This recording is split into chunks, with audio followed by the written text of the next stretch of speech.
এইরকম ফুলকো ফুলকো নান লুচি বানাতে চান? বানাতে চাইলে কি কি করতে হবে, কিভাবে বানাতে হবে আগে দেখতে থাকো।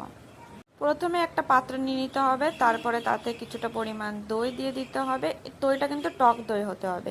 তারপরে দিয়ে দিতে হবে পরিমাণ মতন চিনি, সামান্য পরিমাণ দেওয়া লাগবে। তারপরে দিতে হবে বেকিং সোডা কিছুটা পরিমাণ, তারপরে লবণ দিয়ে ভালো করে এটাকে ফাটাতে হবে।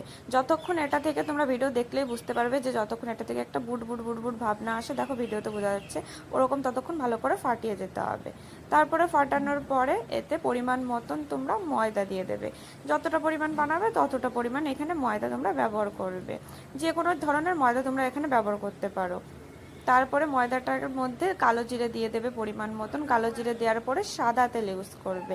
সাদা তেল, যে কোনো সাদা তেল তোমরা দিতে পারো। সাদা তেল দিয়ে ভালো করে কষে এটাকে, মানে যত রাগ আছে তোমার এর উপর ঝেড়ে দিতে পারো, এগস হোক যা হোক, ভালো করে কষে এটাকে পিটিয়ে পিটিয়ে হেলে দুলে ভালো করে এটাকে কষে মাখিয়ে নিতে হবে। তারপরে কিছুটা পরিমাণে এখানে জল দিয়ে দেবেন, নর্মাল ঠান্ডা জল দিলেও হবে।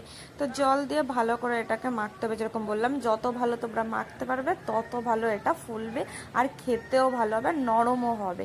তো ভালো করে মাখো।